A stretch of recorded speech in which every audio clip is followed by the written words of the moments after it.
Bonjour et bienvenue dans le Fil d'Actu, l'émission qui donne du sens à l'information. C'est une affaire qui, encore une fois, montre les groupes de construction automobile sous un bien mauvais jour. Le 25 janvier dernier, le New York Times révélait la responsabilité directe de Volkswagen dans les expériences réalisées sur le sol américain, imposant à des singes l'inhalation de gaz d'échappement en milieu fermé. Dans la foulée, le Stuttgarter Zeitung du 28 janvier révélait l'existence de tests impliquant des êtres humains, cette fois-ci en Allemagne.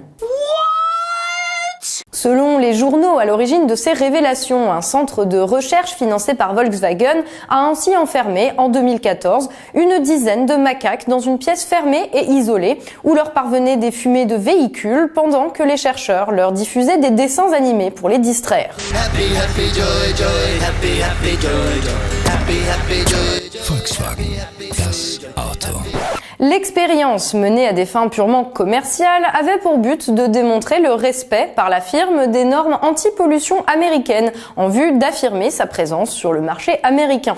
Le comble étant que cette révélation vient se percuter avec un autre scandale, celui du Dieselgate, qui avait éclaté en 2015 et dont nous avions parlé dans le tout premier numéro du Fil d'Actu. Pour rappel, il avait alors été établi que Volkswagen équipait certains véhicules de logiciels destinés à frauder les tests anti-pollution. En conduite réelle, la voiture émet ainsi jusqu'à 40 fois plus d'oxyde d'azote que ce qui est autorisé. Il se trouve que les véhicules incriminés dans les expériences menées sur les singes avaient eux-mêmes été trafiqués à cette fin. Bien sûr, de très nombreuses personnes, et jusqu'au ministre allemand des Transports, se sont indignées, à juste titre, que la firme ait fait subir de tels traitements à des animaux. Une indignation qui a encore gagné en ampleur avec les révélations d'expériences, cette fois-ci pratiquées sur 25 êtres humains, soumis à l'inhalation de dioxyde d'azote par le même organisme de recherche. Et l'étude s'est prolongée en Allemagne, dans cet hôpital universitaire. C'est le deuxième acte à peine croyable de ce scandale révélé aujourd'hui. 25 volontaires, des étudiants, ont été exposés au dioxyde d'azote à des doses variées. Le but de ces tests aurait été de démontrer que le diesel n'est pas dangereux pour la santé.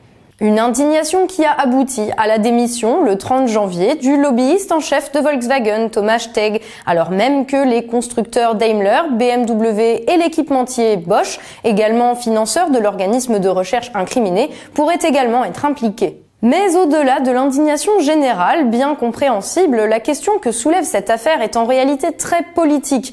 Comment prévenir ce genre de scandale dont la récurrence semble démontrer qu'on ne peut pas compter sur la seule bonne volonté des firmes pour respecter les règles et se comporter de manière vertueuse?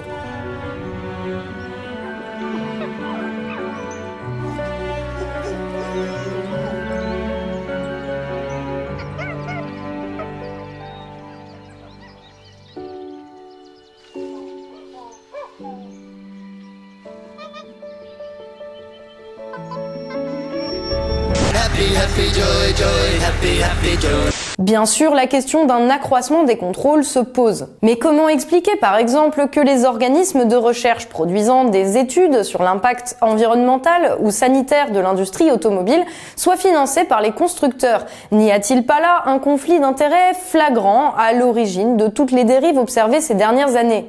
Et comment justifier que Thomas Steg, en charge des relations publiques du groupe Volkswagen jusqu'à mardi dernier, ne soit autre que l'ancien porte-parole du gouvernement allemand entre 2002 et 2009, à l'époque où Gerhard Schröder était chancelier? Comment dès lors ne pas soupçonner de connivence entre la classe politique et les industriels aux pratiques mafieuses? Les constructeurs automobiles ont dépensé l'année dernière 18 millions d'euros pour faire pression sur les institutions bruxelloises. Et leurs investissements ont payé. Le diesel est toujours moins taxé que l'essence, partout en Europe. Voici l'immeuble Berlaymont, le siège de la Commission européenne. C'est là où les 28 commissaires travaillent tous les jours. Et ici, au numéro 25, c'est le quartier général des lobbyistes de Volkswagen à Bruxelles. L'entreprise a déclaré faire travailler plus de 40 lobbyistes. Et ils dépensent plus de 3 millions d'euros par an en lobbying pour influencer les décisions européennes. Au final, le scandale éthique dont Volkswagen semble s'être rendu coupable nous éclaire sur les connivences et les relations malsaines qui polluent le monde des affaires et dont les conséquences sont ici supportées par des humains et des animaux innocents. Une situation qui dure depuis trop longtemps et dont il serait temps que les responsables politiques ne se contentent pas de s'indigner, mais agissent concrètement pour y remédier.